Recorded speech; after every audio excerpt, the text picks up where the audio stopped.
man hech kim edim.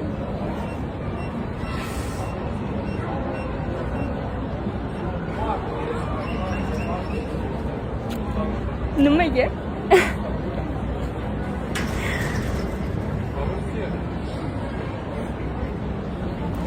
Faqat mehnat, faqat halol mehnat, o'zimga ishonch bo'ldi. Qolgani hammasi bo'laveradi.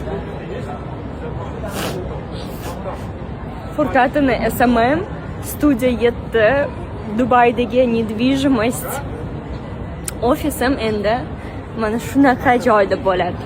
Mana shu joyda bo'ladi. Birinchi o'rinda Allohimga shukr va Allohga rahmat aytaman va o'zimga rahmat aytaman. Tinmasdan shuncha qilib kelayotganim uchun har doim o'zimizni благодарить qilishimiz kerak.